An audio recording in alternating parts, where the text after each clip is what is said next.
Hey everyone, it's me, Clementine. Just trying to pass some time in the zombie apocalypse. Oh, I know. I'll listen to Walker Nation, the solo sessions. And here's our host, my friend Dave Solo. Take it away, Dave.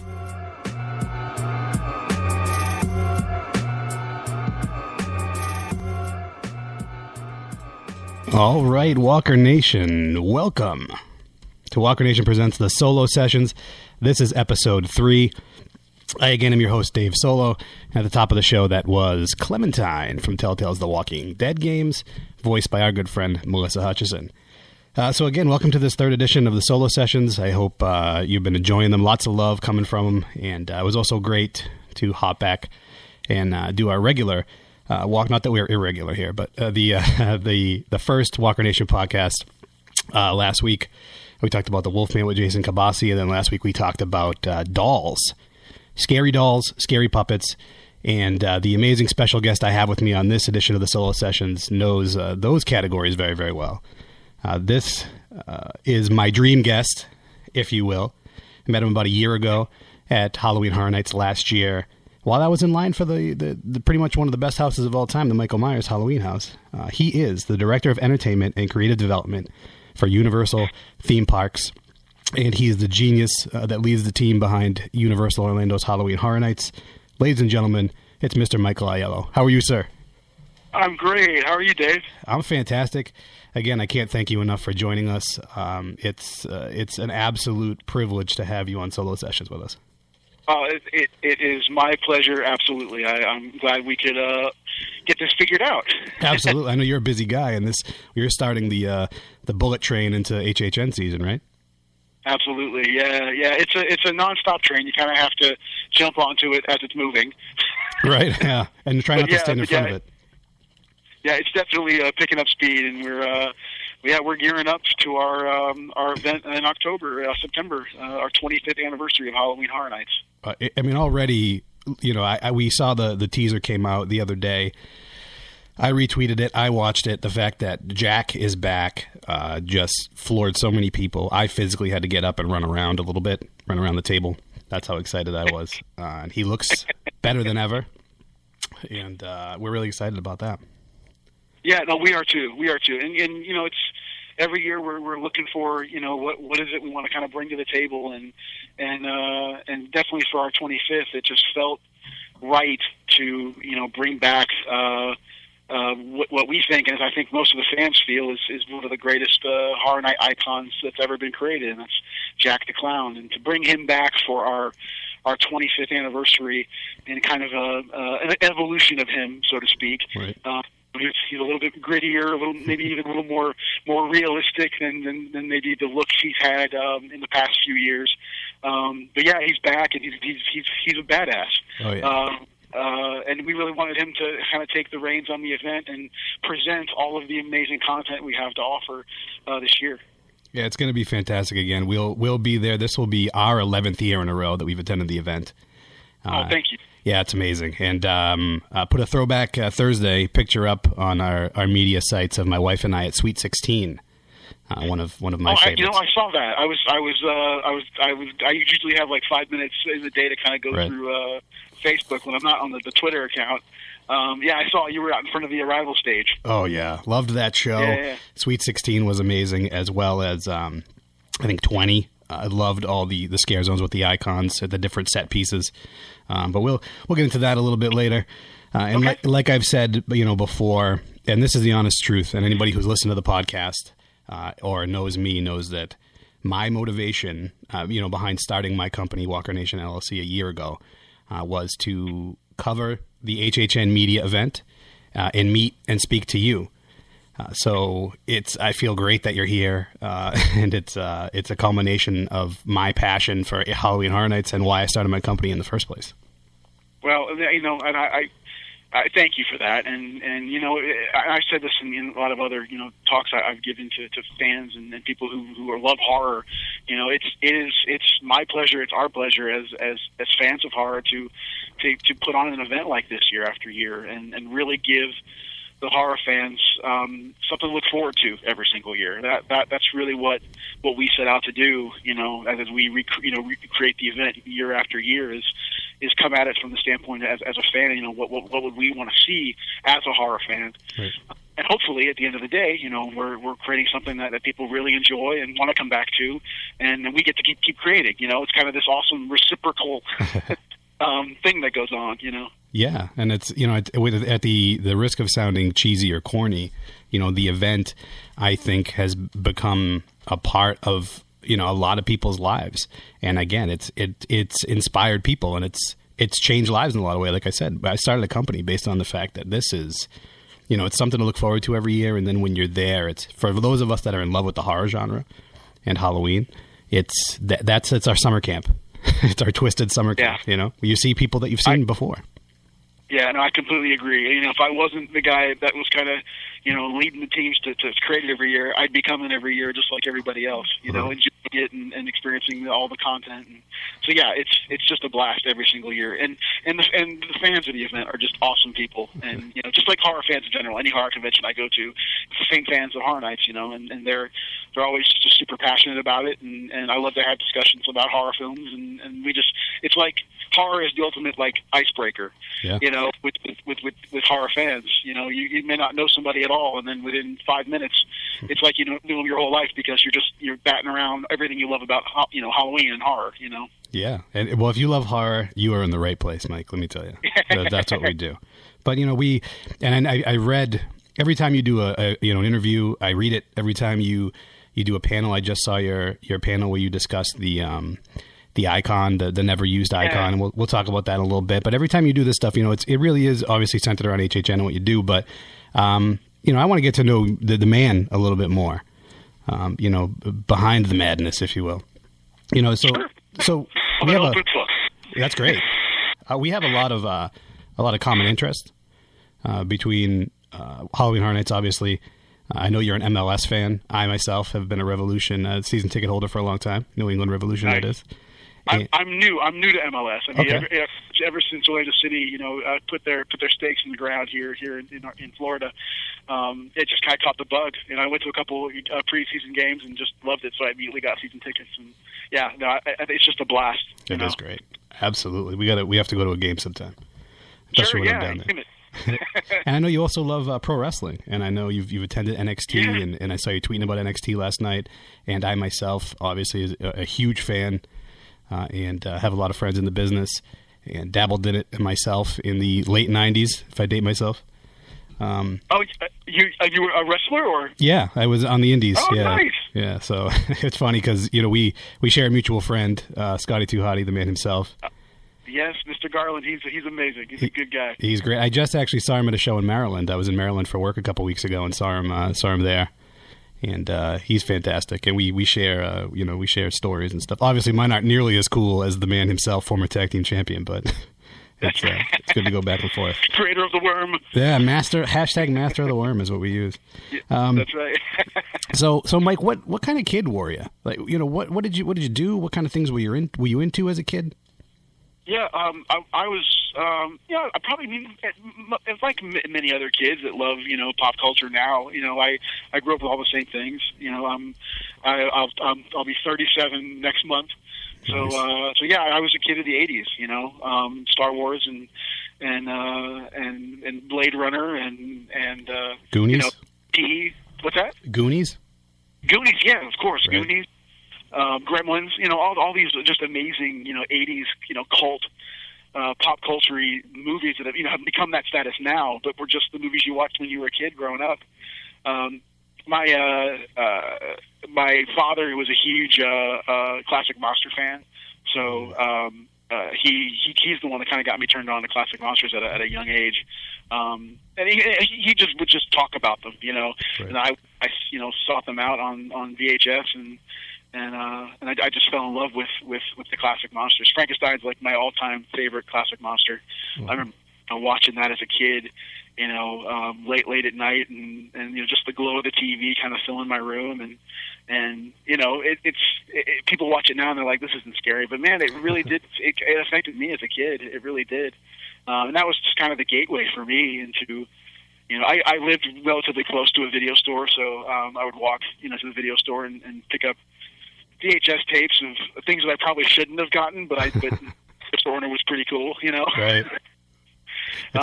But yeah, I'm a huge Trauma fan. Oh yeah. Toxic Avenger and Class of Nukem High, and even some of the, almost like 20 or 25, I guess, Romeo and Juliet. So I just love, kind of schlocky horror, right. As well as, the more contemporary stuff, the more classy stuff, I guess, for lack of a better word. But yeah, as a kid, I did all the normal stuff that any fan right now did as a kid: Legos and video games and watching movies, and I had really cool parents who pretty much let me watch anything I wanted. For right. better or worse, I guess that turned out okay. So yeah, oh, absolutely. And it's funny, we've said it on the podcast with our former guests and even amongst ourselves, because we're in the same age group. And why did our parents allow us to watch such crazy stuff when we were kids? Really? It really is funny because, like, I find myself being almost a little more strict than my parents were with my kids. Because, like, there's things my son wants to watch that I'm like, I don't know if you're ready for it. But, I didn't even give my parents an opportunity to be asked when I was a kid. I just did it. They were just like, okay, that's fine, Yeah, absolutely. I mean, but it's just funny how things change where, I'm a little even more strict than I think my parents were on me when I was a kid. Yeah, it was crazy between all the stuff that was on HBO, from like the documentaries like Child of Rage, like all the way to, I know the Blame It on Rio VHS was pretty popular in my house. But yeah, it's crazy how we're strict. I used to love watching, Twilight Zone and Outer Limits and Star Trek, and pretty much, I mean, I'm a pretty easy sell when it comes to sci-fi and horror. Yeah. I'm not really critical on anything. I kind of take it all in with stride. Yeah. I mean, I love that you mentioned Frankenstein. Frankenstein is also my favorite classic monster. I actually have a portrait on my forearm of Karloff's Frankenstein. It's an amazing monster, beautifully constructed, and one of my all-time favorite scenes, bar none. When he's focused up on the light, reaching for it, and they take it away from him, and just his physical mannerisms as that light slowly vacates the area he's in, and just his whole body language changes, and it's just a beautiful moment. And I've always loved that scene so much. Yeah, no, I agree with you 100%. I also love the scene he puts the little girl in the lake because he doesn't grasp the concept. Yeah, because he's a child. He doesn't even know what he's doing. It's just it's the most brilliant story, And I've read the book. I can't tell you how many times, and it's just a really fantastic story that really, in fact, I think one of the best versions modern day is what Penny Dreadful's doing right now. Yeah. With the Frankenstein tale. I'm really enjoying that show a lot, and how they've kind of turned that story onto its ear just a bit. They've really done a good job with the Frankenstein mythos, and I'm really digging and excited to see where that show goes. Right. I've been meaning to. My wife watches it. I've been meaning to get on it. I travel a lot, but I've heard nothing but good things. And maybe could there ever be a marriage between HHN and Penny Dreadful down the road, you think? Oh, who knows? The thing of, I always say this. It's kind of the safe PR answer, I guess. I would love to say yes, of course, but you never know. And sure. But we've got a list. There's a list of properties that we feel we could do something really, really great with, and that would just be just a fun project to work on. And that's definitely on the list. Yeah. As hundreds of other things that are on that list. Sure. Yeah. No. And as a side note. When it comes to IPs and HHN, and we'll talk about it again in a little bit. I mean, AVP was done flawlessly, in my opinion. And thank you. All the hate. Walking Dead is a huge part of what we do, and we've interviewed tons of the cast, and we go to Walker Stalker. We're part of that. All the haters that had bad things to say about Walking Dead going to HHN, they weren't true fans, in my opinion, and they couldn't appreciate it for what it was. The Walking Dead house last year was my favorite house of the event, and I say boo to them. Well, the thing about it is whenever there are people passionate about something, like the Horror Night fans are passionate about Horror Nights, it becomes ingrained of a certain way the event should work in their brains, and our goal every year is to try and we'll never cater to everybody, but our hope is every year to try and at least have something for everyone, whether you're a Walking Dead fan or not. Walking Dead is one of the, at that time, 8 mazes. There are 7 other mazes you can enjoy. If Walking Dead's not your thing, then that's okay. And that's why we have the amount of mazes that we do, so that, if that's not your thing, and I totally get it, right. But I also get the other side of it. It is the most popular show on TV right now, yes. and it just happens to be also based in a horror genre. And that's amazing. Like, 5 years ago, if I would have stepped into a boardroom and said, we want to base the entire event around this show called Walking Dead. It's just entering its first season. It's a smaller season. It's a few episodes, not a full season. Right. And we want it's all about zombies, and we want to do a maze based on it. And we want it to be the commercial and the entire event. I'd have been laughed out of the room. Right. Because they'd be like, there's no way that anybody would have signed on to have the entire event about a single TV show, no less, Sure.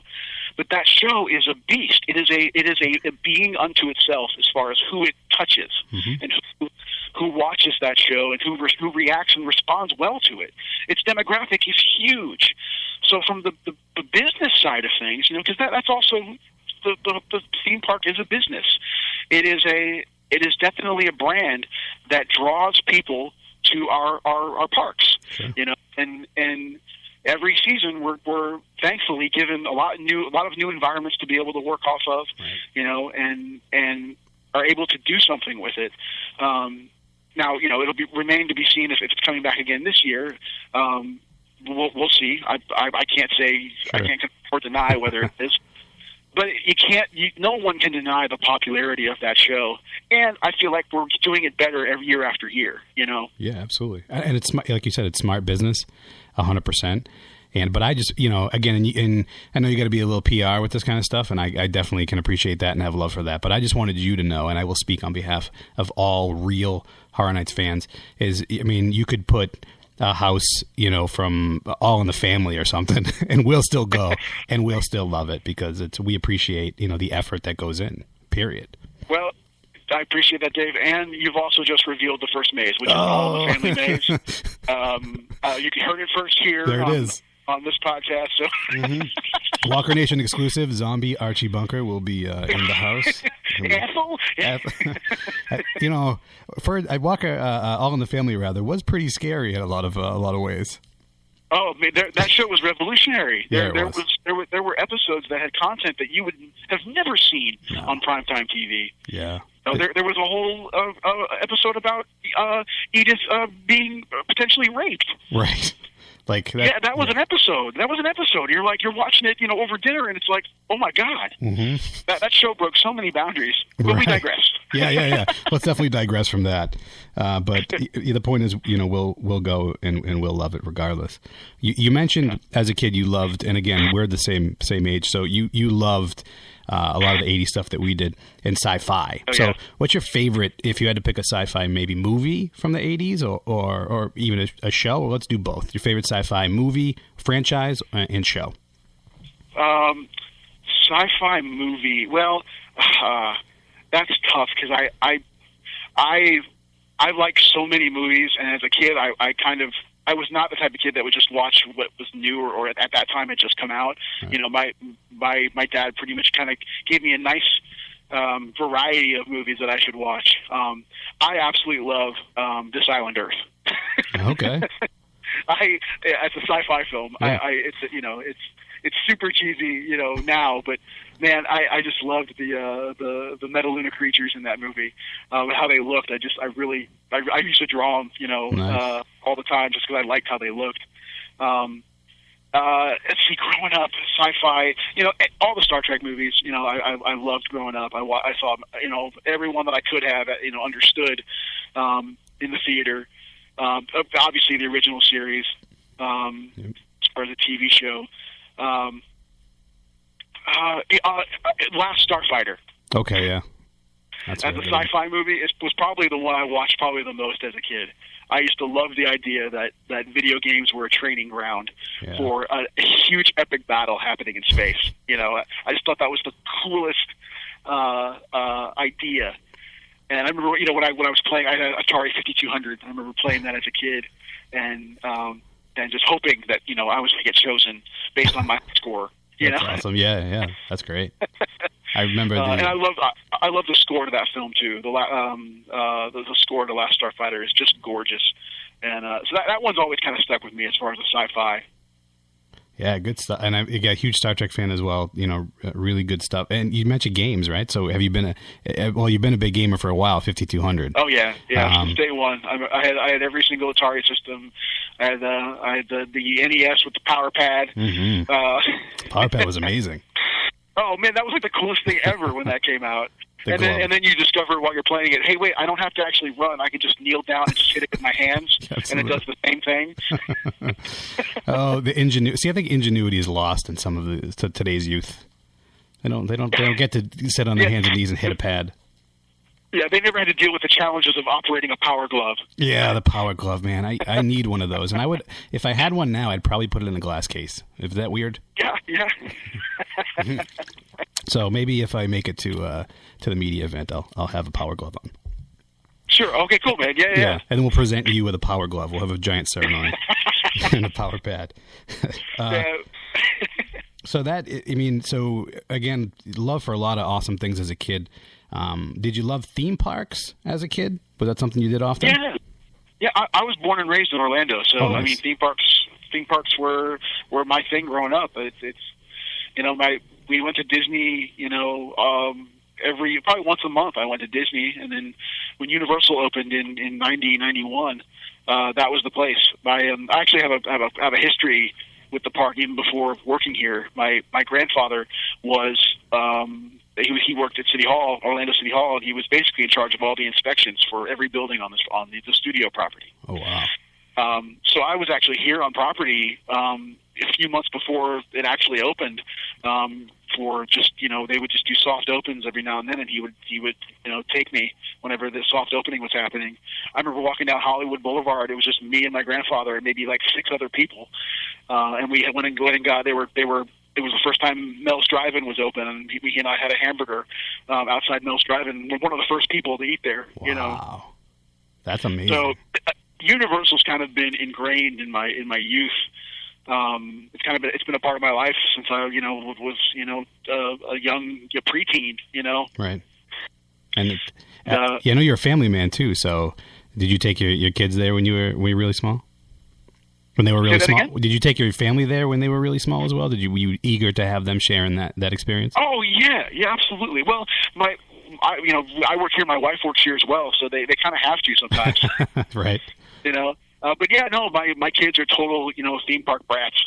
They love theme parks. That's great. I've always had a love for theme parks, and especially Universal, having been here as long as I have. It's a part of my life, and this place has given me not only a career, but I met my wife here. As a result, yeah. I have 2 kids, so Universal has just been with me for as long as I can remember. That's fantastic. Much less all of the great Universal films I watched as a kid. Right. E.T. That's one of my favorite films of all time, and that was the first film I ever saw in the theater. Wow. I have a vivid memory of it. My mom brought me, and I even remember the song that played before the movie started. It was Chuck Mangione, "Feels So Good," played before, and I remember that whole experience. That was my first, theatrical movie experience. Wow, that's amazing. You got to get that on vinyl and play that on your record player there. I should, yeah. We are growing an extensive vinyl collection here in creative development. I just got a record player for my office, and there's a store that right near where we work that sells vinyl. So every Friday we go there and pick up 1 album a week. So that's fantastic. I've been watching that, and you have a lot of pull around there. So can you make sure that the ET attraction does not go away? Do you have some say in that? 'Cause, yeah, man. I have some pull. I don't have all pull, but I can definitely express my concerns over that. If that was ever a decision to have that go away. Yeah, are you sharing that in that thought? Oh, you know what? I like the fact. Because a lot of people always say, well, it's old, it's outdated. I really like it that it's slightly outdated because we've got all these amazing attractions here that are at the peak of technology, right. And then you can go on to ET and experience a really really fun basic dark ride that has great music and makes you remember when you saw that movie. And my kids, their first interaction with ET was that ride, and then they saw the movie. So that. So yeah, I love that ride. I think it needs to stay as long as it can, just because it really touches that what theme parks kind of were. Yeah. It feels like coming home. As someone who doesn't live, I lived in Florida for a few years, but for someone that lives, that did never really live in Florida for a big chunk of time, when we go to our Universal, which is our preferable vacation destination, going to ET feels like home. It always feels like you're coming home, and that's what I love about it. Yeah. So what was your favorite original attraction at Universal Orlando, and what's your favorite now? Oh, okay. Well, my favorite original attraction has got to be Jaws. Yeah. That's my favorite original attraction. I loved it, as a guest going, and then, I worked there for several years when I first started at Universal, so that has a special place in my heart just because it was my first real full-time job. I was 17 years old. It was my last year of high school, and I got a summer gig there that ended up being, now I'm now going on my 20th anniversary. Right. Congrats. That's amazing. Thanks, man. Thanks. So I love Jaws. I loved it for a lot of reasons. I love that it was a physical shark in the water, and you're on a boat in the water with it, so it really felt like you were in the movie. Right. And then the fact that there was a kind of a stealer or an actor on the boat being able to kind of take you on this journey, I liked that aspect. So it was kind of rung a little bit of what Jungle Cruise was, but with a man-eating shark instead of a of a water spurting elephant. Right, and corny jokes. Yes, yeah. Oh, there was some corner. No. Every now and then we throw in a one-liner. Every now and then we did that spiel. Yeah, no, I loved it, and I read an interview that you said. What I loved that you said in the interview was that it was like starring in a movie every 4.5 minutes all over again. Absolutely, yeah, it really did. And as a huge movie geek, that's the kind of mindset I took on. I'm sure many others that did that show. You push that button to make that boat go, and it's like, I'm now going to be the hero in this 4-minute movie for these guests, and that's kind of the internal dialogue you have on. I would hope everyone would have, when they're doing that show. But I eventually became a performer here in the park, so I think I had that sort of mentality in me, from the beginning. Right. But it did feel like being a hero in a 4-minute short film. That's amazing. How about now? What do you love? What's your go-to now? What's if you have a short amount of time? Universal? Yeah, Universal. Let's see. I think one of my here's the one attraction I go to whenever I need like a mental break. Yeah. Just because I can just sit back on that ride and enjoy it, even though it's a coaster. I love the Mummy indoor coaster. It's just I just like that journey of that ride. It kind of gets my blood pumping, but also lets me I'll get like in some writer's blocks, or I just need a mental break. I'll walk out into the park and jump in line for that and ride that. So I really like that one, and I love Forbidden Journey. I just from a technological standpoint, and a really good blend of practical versus media. Yeah, I like that one a lot. Just more from the creative side of my brain. I enjoy that one because it really does deliver the best of both worlds. Really great dynamic media, but you get to break away from that and see some real content. I really enjoy that ride. I think the Universal Creative Department did a great job with that attraction. Yeah, that ride is fantastic. Forbidden Journey. I mean, the first time you went on it, it's not very often you can step off something and say, "I have never experienced anything like that in my life ever." And I think down to visuals to the type of ride vehicle. I mean, just the way you interact with the sets and how close you are to everything as well. I mean, there are times where it just feels like if you just reached out a little further than you should, you're going to touch something. The proximity value of that attraction, I really, really like. Yeah, it's a fantastic ride. And first of all, you have the dream job that you can walk out of the office and go ride the Mummy. First of all, that's the coolest thing I've ever heard. Which, by the way, my son thinks I do all day. Yeah, you don't get any work done. You play records and you ride the Mummy. My son honestly believes I leave for work, I sit in my office for 10 minutes, then I go ride rides. When I get home, he always asks me, "So what rides did you do today?" I'm like, "Oh, I didn't have a chance to ride any rides." Why? You work at a theme park. He's almost offended. Right, yeah. He's like, I can't believe this. And then I'm sure your kids also come to you and go, "It is National Take Your Son to Work Day today." Just throwing that out there. Is it today? Because Universal does that. We did it about 3 or 4 weeks ago. Nice. I brought my son. Yeah. We had they do all kinds of little cool little seminars about how theme parks work, and then you get the second half of the day to kind of just enjoy the day with your child. So yeah, we did that about 4 weeks ago.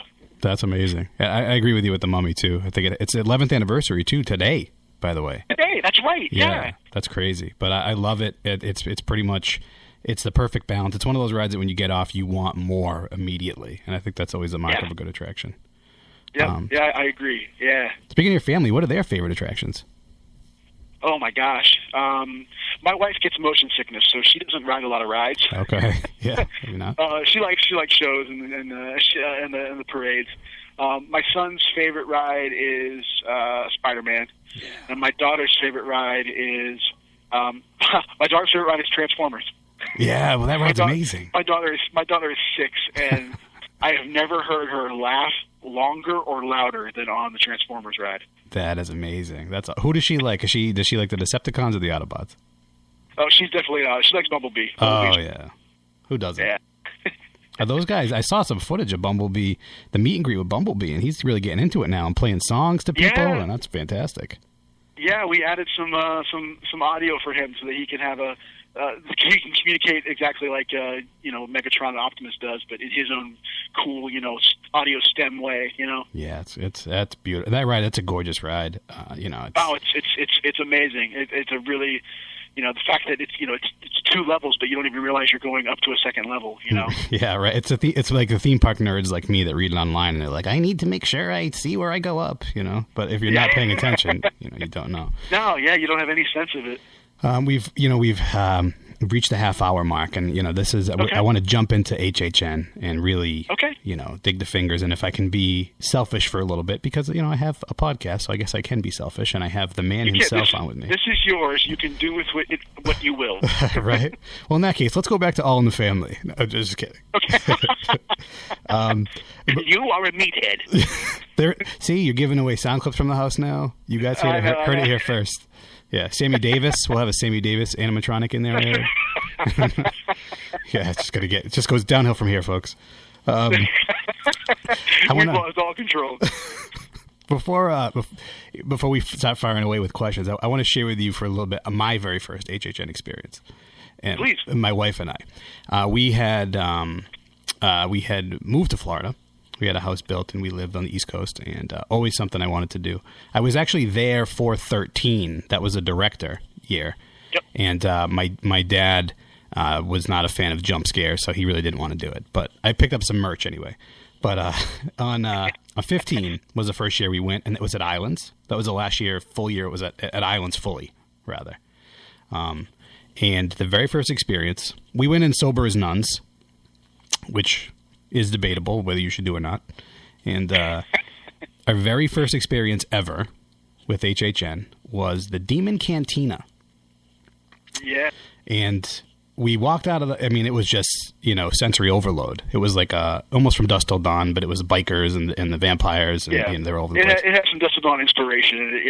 Yeah. Yeah, we walked out of there, and speechless. And I'm very, very rarely am I speechless in life. Wide-eyed and speechless. And I think we sat down on a bench. It was in Marvel Island, if I recall. That's right. We sat down on a bench, speechless for about 5 minutes, not knowing what just happened to us. Going, what did we just do?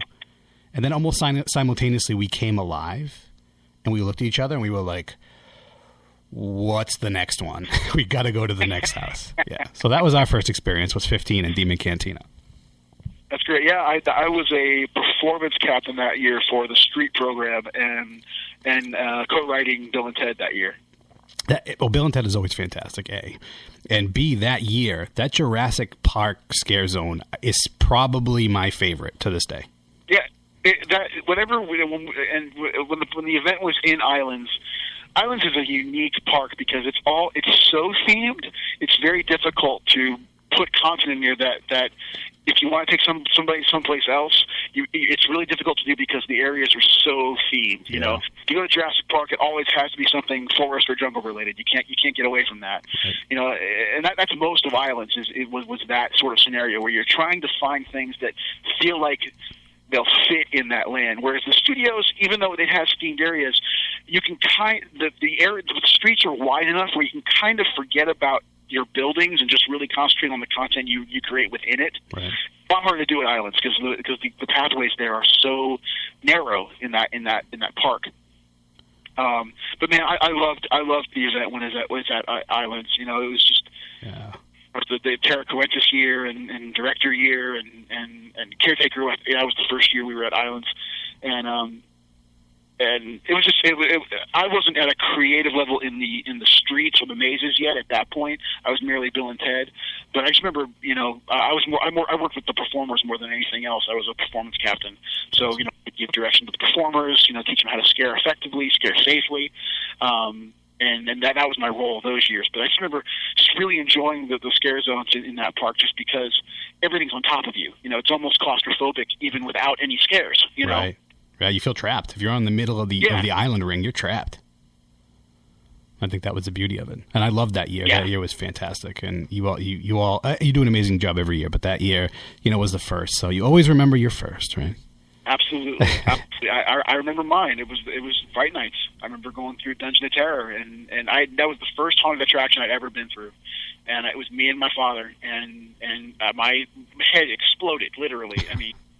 It was just the coolest thing ever, and then to be surrounded by, at that time it was a lot of the classic monsters, and I think they even had the Munsters, you know, roaming around the park as well.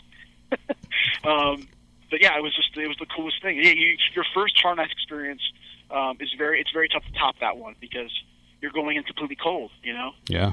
And I love your story that, if you know, correct me if I'm wrong, but you submitted some ideas to Michael Roddy about Bill and Ted's.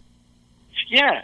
In 2002, the summer of 2002, I knew Michael Roddy. I was a Blues Brother at the time, and he had cast me in the Blues Brothers show, and he was part of the, he was the show director for the show at that time, and so I knew him from that capacity. But I also, had been going to Horror Nights, year after year, and at that point had been a character already and a part of the Chainsaw Drill team, and I always was a writer. I've always written short stories my whole life and scripts and things like that. So I'd put some ideas down on paper about a possible Bill and Ted show. And I don't even think it was a complete show. I think I had gotten halfway through it and then saw him, and I happened to have it on me or in my bag or something, and just stopped him and said, "Hey, I know you cast me as Elwood in the Blues Brothers show. I wrote a couple things for a possible Bill and Ted show. I wanted to give it to you. If you can do something with it, feel free. If it's complete, crap, I get it. Don't throw it away. I'm not doing anything with it, so I'd like to have it." And it's kind of putting yourself out there, Yeah. That was back when we could accept things from people, we right. can't. But yeah, he took it, and then like 2 weeks later, I got a call in my green room at Blues Brothers, and he had said, "Hey, I want you to come in for 4 or 5 hours and sit with me and help me write the end of that year's current show." So I was like, my jaw just dropped, and it was the coolest thing. And he and I have been friends ever since. He's my brother from another mother. That's great. My mentor and a friend, and he taught me a lot in the first 4 or 5 years of my career here. That's fantastic. Yeah, and big ups to you, and kudos to putting yourself out there, because that's one of the hardest things in the world to do, and you really take a big risk. And in most cases, the people that do have that in them, it pays off. So yeah, that's the thing about it. That we get asked a lot. How does someone get to do what we do? And there's no real easy answer for that. It's a lot of just putting yourself out there, having a passion for it, having a skill and talent for it as well, even a basic level. Right. And also not being afraid to fail, not being afraid to hear this isn't what we're looking for, or this isn't good. And what really makes someone excel at what they do is how they react to that sort of statement and say, "Hey, why isn't it as good as it needs to be?" Get that feedback, get that information, and do something with it. Instead of, I see so many people that are taken aback or offended when someone offers some advice on content they've created. And sometimes you just got to go, maybe there's some truth in this, and how can I learn from it and make it better? Sure. That's the mindset I've always had in my career here, and everybody that surrounds me on our development team has that mindset where the creative process is a collaborative process, and it's all about viewpoints. Yeah. And everybody has one, and everybody's viewpoint is valid. It's just how do you harness what it is they're offering and apply it into something to make it better. Yeah, I mean, I think you hit the nail on the head, and I think everybody that works on your team is extremely lucky to do so, because I think you embody exactly what you just said. As far as you went to Michael Ruddy, took the chance to do that, and then again last year when I literally hopped out of line to speak to you, you didn't dismiss me at all. We had a great conversation, and then a year later, here we are, talking on the podcast. So it's a testament to your character. Well, it's being a human being, man. Right. Yeah. It's really just being open and honest and humble about what it is you get to do, and again, I'm constantly humbled by people that come up to me and just say how much they love the event and want to be a part of it every year, and not only people that attend, but also all the characters that get hired year after year and keep coming back year after year to work the event. Yeah. It's a humbling process that I don't take for granted at all. The level of gratitude I have to everyone that's involved with this event, from the ground up. Yeah, amazing people, and again, it's something that we've made sure that we've attended a decade, and then we'll continue to. I mean, I wish I had you for hours. I know how busy you are of a guy, so I want to do some, and I could talk about Halloween Horror Nights for hours on end. Just ask people that get on the phone with me or come to my house, because I do that. And I put a picture up the other day of the top shelf in our studios of our HHN merch. That's another one of my passions is HHN merch. So keep that coming. I'll keep buying it. So let's do some rapid fire. I'm sure they're doing it. Yeah.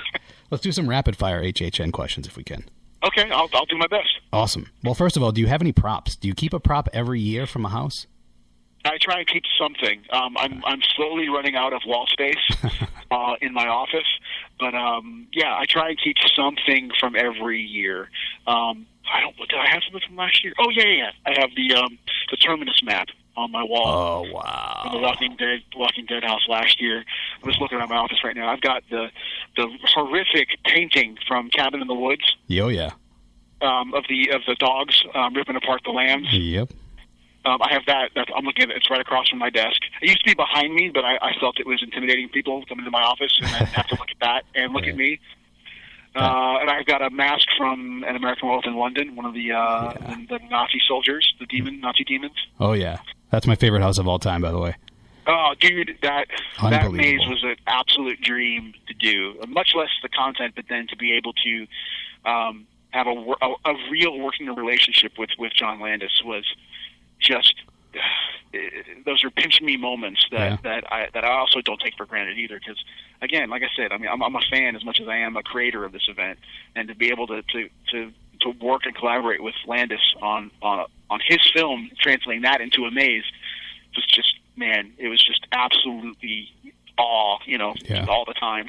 No, beautifully done. That couldn't have gone any better. That maze, there's not one thing that could have been better in that maze.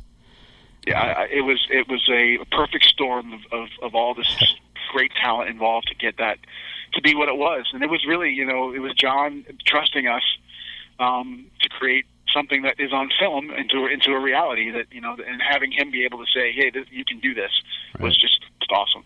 And incidentally, every year we do the Unmasking the Horror Tour, and I have those 3 houses. I have pictures with those 3 props that you just mentioned. That's awesome. Yeah. Next time I go to Universal, if you have time, I have to see the Terminus map again if I could. Just let me touch it and love it. It's not the original. It's the one we made. So. That's cool. No, it's cool. That's the one I love. Yeah. And I was so thrilled that we got to tour the Walking Dead house, because that blew my mind.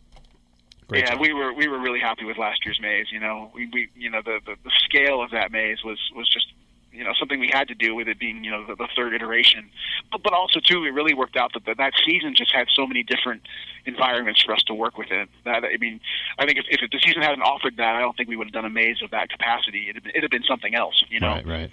Walking Dead related, but definitely a different type of maze.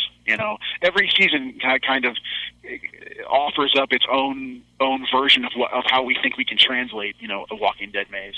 So yeah, we really enjoyed last year's. I think it, from the paper to reality, I think it was the most consistent. Right, I agree. Let's move on with some rapid fire. So, favorite icon of all time? I have a feeling. Jack. Jack. Is it true that you were Jack at one point as well? I was. That's yes, amazing. in 2000. I was one of these character Jacks. There were three of us. It was me, a guy named James Keaton, and a guy named Kenny Bobble. And we were positioned at three different places in the park so that, you wouldn't see one and the other at the same time. Yeah. And I was over at the sound stages entertaining the queue line that used to be under the sound stage. There was this big truss system that used to be the entrance to the sound stage buildings. It's gone now, but it existed back then. And we were up there, about 19, 20 feet in the air with a lamp. Heckling the crowd. That was our job. It was a blast. It was an absolute blast. I've got a picture somewhere of me in costume, but I'll have to find it. Yeah, I'll post it on Twitter at some point. Yeah, please do. Scare zone. Favorite scare zone of all time? Oh gosh. Okay, hold on. There's so many. Right, it's tough. These are tough because I'm not going through the catalog. Right. Yeah, I have tons of notes. Probably one of more recent memory in the last 5 years. I really loved the 20th anniversary scare zone we did. Yeah. That kind of encompassed our whole past. I like that one a lot. And then the 2008, all the pumpkins in Central Park. Yeah. Bloody Mary year with the schoolhouse. I think that was probably my favorite. Kim Grommel, a designer, designed that schoolhouse and that pumpkin area, and it was just gorgeous. I mean, it just oozed traditional Halloween, and it was just amazing to look at. It was just a really beautiful, horrific vista, It really was. A lot of good photo ops, a lot of good pictures we took in there. But I agree with you for 20 with the set pieces. That was unbelievable. And Asylum in Wonderland. My wife is a huge Alice in Wonderland fan. Oh, yeah? Yeah. And that one she has a half sleeve of Alice in Wonderland. Like, that's her jam stick. And that Asylum in Wonderland, that scare zone, the guy that was the caterpillar, hilarious. Just, it had everything. Oh, yeah. Yeah. Do you know that guy personally? The guy playing the caterpillar? Yeah.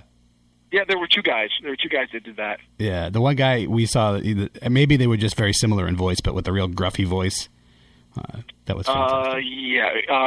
Yes, they both sounded similar. Yeah. For the life of me, I can't remember. I'm bad with names. Yeah, they were great. But yes. Yeah. It was, hello, darling, let me lick your eyeballs. Like, it was fantastic. Yeah, that's how sad I am that I remember quotes from the caterpillar. It's not bad at all. Right. How about Maze? I know it's going to be tough it's like they're your kids, right? You love them all, but if there's one. Well, one that I've designed or one that I just loved going through? Both. Okay. If it's one that I remember going through, it was the original People Under the Stairs. Yes. Yeah. I've seen that maze was absolutely nuts. There was a guy firing live rounds inside the maze, which we couldn't possibly do now, But, this event in the early 90s, man, it just flew under the radar, Yeah. And they were able to do a lot of things that we wouldn't be able to get away with today's, operational statuses that we've got. But, yeah, there was a live shotgun rounds being fired inside that maze, feet away from guests, So that, and I remember it was Leather Daddy doing that, and I just remember, oh, God, it was just so terrifying. And then designed, I'd probably have to say, okay, I'll do original and IP. Okay, we'll subdivide this a little. Of the original mazes, it would have to be the second Body Collectors maze that we did in London. It was our take on Jack the Ripper. We kind of took that story and kind of fused Body Collectors into that storyline. I thought that maze was just amazing to walk through. Really cool gothic epic sets and things like that. I really enjoyed that one, and I really dig the Body Collectors. I think they're really, they're just a cool, creepy character. And IP, it's got to be, it's completely split in half. I'll cheat and say I'll give you two for IPs, and you probably know what they are already. American Werewolf in London and Halloween are probably my two favorite IP mazes that I've been able to be a part of. Just because they're my favorite films. Right. To to turn them into, a real environment and to be able to walk through it. I'll never forget stepping into the living room in Halloween for the first time after they put all the set in, all the decor. We had the audio going, the TV was on. I sat on that couch and just sat there. I just looked around the room and I was like, oh my God, I'm in the living room. I'm sitting right here. Right. It's just cool. I had that same feeling too when we built 1428 Elm in 2007 for the Carnival of Carnage year. Yep. When we built the Elm Street facade, walking in there for the first time, it was like, oh my God, I've only ever seen this on TV or on a movie screen. I've never seen it with my own eyes in real life. Right. Those are the cool moments. Those are the things that we strive to do when we're creating this stuff, is that, we're hoping that the fans are reacting that way as well, that, oh my God, here it is. I'm standing here in front of the Elm Street facade, or I'm standing in the living room, in Halloween. That's our hope, because that's how we feel when we're building it. Like, oh, this is so freaking cool, Yeah, absolutely. And those are the ones we'll visit over and over. And we've actually done a couple podcasts about HHN. We did HHN 101, which was kind of like, we just wanted to fill in folks that hadn't gone yet and the things that you should look out for, things you should do. We did one last year from Cabana Bay after we went to the event. Cool. Yeah, and we'll continue to do more. My basically top 5 were HR Blood and Guts. La Llorona was amazing. Winter's Winter's Night. Loved Winter's Night. Yeah, God, beautiful maze. That maze was just that was probably the most beautiful maze I think we've ever done. That just kind of touched on that almost Hammer, the old Hammer films. Yeah. That's what that maze felt like to me. Yeah, I mean, I'm not ashamed to say that I had like tears in my eyes after the first time I went through that maze. That's how it was for a horror fan, especially. Yeah, that was unbelievable. Loved it. Right amount of scare and the right amount of quiet. Yeah. That's so tough to do in our realm, is just doing mazes that are quiet, because it's almost impossible to pull off most of the time, because you have no control over people screaming or audio triggers that you may hear beyond the room that you're in. But that maze somehow, some way, just was able to hold a sense of silence that and grace. I mean, these are all words you never hear about right. horror. But as artists, that's what you want to be able to create that, and then the horror, is a layer you add on top of that. Right. It was gorgeous. It was absolutely gorgeous. And of course, Werewolf and Hallowed Past. For a fan of the event, nice. Man, Hallowed Past was unbelievable, and the icons at the end, like again, it's like for us, we look at it almost as like a ballet, and I think it was choreographed perfectly. Loved it. Thank you. That's a great analogy. Yeah, it's definitely a choreography in getting this event up every year. There's a lot of steps, a lot of navigating of many different people and many different disciplines to try and get to the end goal. Right, and much like a ballet, with costume changes and stuff, I'm sure it's very chaotic behind the curtain, but we never see that. We see the performance, and we think it's beautiful, and can't wait for this year. Before I let you tell us a little bit about what you can tell us for this year, we do a segment on the show called Head to Head, where we put two folks together that have never fought on screen. We've done horror icons, we've done Walking Dead, and so I want to throw 3 of those at you, and you just tell us who you think would win in a fight. Okay. So I prepared a special one for HHN. So first one would be Jack versus Eddie. Oh wow. Right. Okay. Chainsaw. Do I answer now? Yeah, absolutely. Okay, all right. I would say Jack, because I think he could outsmart Eddie. Eddie's ruthless aggression. Eddie is just violence unbridled, and I think Jack would probably take a few hits, but I think Jack would outsmart him some way. It's good. I agree with you 100%. But I would love to see it. I would definitely pay to see it. I would too. Yeah. Next one was an off one. It came to us on our Wolfman podcast with Jason Kabasi, the host of the Walking Dead cast, and it was the Wolfman versus Edward Scissorhands. Oh my gosh! Right? Oh, I just based on their characters, I think Wolfman would win hands down. I think Wolfman is violent. Edward, his character is. Except for at the very end when he finally retaliates, he's a pacifist. Yeah, So I think just based on their archetypes, Wolfman would take him down pretty quickly, I think. Okay. I kind of went with Edward. And I think if the scissors were silver, that helps. And then I think you do the old Braveheart spear thing where he just chills and throws them all out there, and Wolfman gets impaled. So just my thought. And then this one I thought was really, really interesting, and we've had a lot of back and forth on it. It's Predator versus Terminator. Oh, man. Yeah. That's a tough one because they both have tech. Yeah, they do. Now, is this Terminator? Is this an endoskeleton only, or is it like, end times battle Terminator, like just the endoskeleton with all the guns and, no. Or is it Schwarzenegger flesh Terminator? It's Schwarzenegger flesh, yeah. Okay, so in our time now, right? Okay, man. Yeah, and it's one Predator, so it's not the Predators. It's one Predator versus one Terminator. You know what? Just based on how tough it is to kill the Predator or the Terminator, I'd say Terminator wins. Nice. You're one of the. Yeah, you agree with me. Finally, thank you. A lot of people say Predator. I think Predator would be able to destroy a lot of the Terminator, but just looking at the end of the first film when his whole lower half is crushed and he's still going after Sarah, I would say just by sheer mechanical will to finish the mission, Terminator takes it. Yeah, I agree. The twist I threw in it on it was I like to say that the Predator would maybe think it was Dutch from Predator, Arnold's character, underestimate him a little bit, and then bang. There it is. Awesome. So those are head-to-heads. And unfortunately, I know you're a busy man. I would love to do this, and we should do this again sometime if you're up Anytime. I enjoyed this greatly. But we'd like what's going on this year with HHN. Let my audience know what they can expect as much as you can tell us. Well, earlier this week we announced Jack's return as the host, as the ringmaster for Halloween Horror Nights.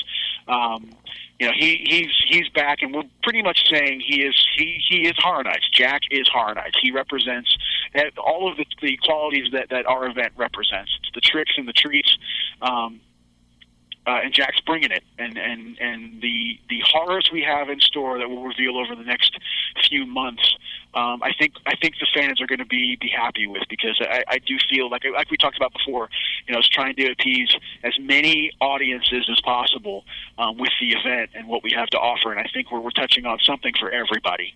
Yeah. From some classic stuff to some contemporary stuff to original ideas. The event is going to have it all this year, I think, and more of it. 9 mazes, 5 scare zones, plus roaming hordes, 2 shows. It's the biggest event I think we've done to date as far as the amount of content that we're offering. So yeah, it's going to be a roller coaster ride, and I can't wait for people to find out more. It's going to be amazing, and everyone go to HalloweenHorrorNights.com for more information. Check us out, too. We'll have links on WalkerNation.net, our website. Mike, the last question I have for you is, will I see you at Walker Stalker Con Orlando? Oh, I'm trying. There's a potential that I might be out of the country that weekend. Oh. So I'm waiting for confirmation. But if I am in the state of Florida, I will be at the convention. Amazing. We'd love to. We'd love to have you be a part of that. I would love it more than anything. So hopefully, I can work it out with the schedule. That's fantastic. Because we would love to see you there.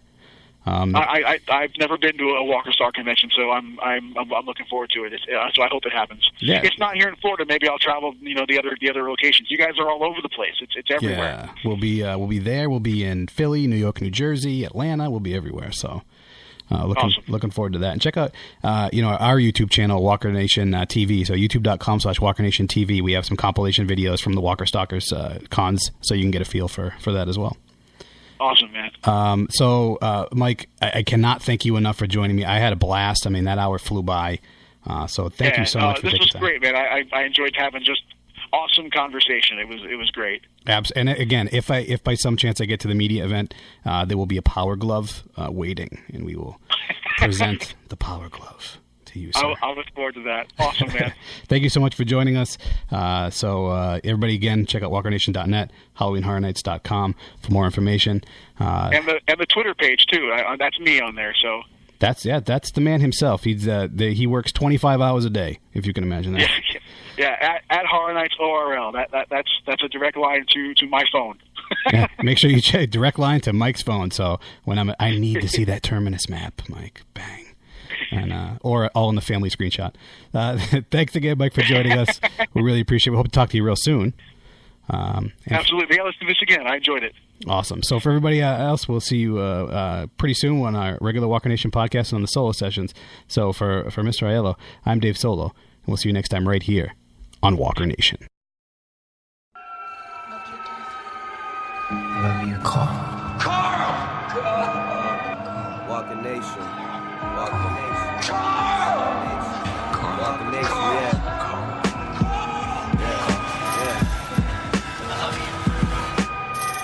Walker Nation, best station for information about the Walking Dead that won't cost you an arm and leg. David Lynn Solo, WalkerNation.net, paving the big road for podcasts placed on the net, taking the best famous guests, interviews, irresistible. Listen to the podcast, they got laughs and all that. Now watch that, rise to the top of the charts and sprinkle lots of bottles getting popped when they drop their new feature, leagues ahead of competition. Either you stop and listen or become a Walker Olympic to an algorithm. Walker start the filming plus the vision be the algorithm to success. Never fret, they up next, yeah. Never fret, they up next. Algorithm to success.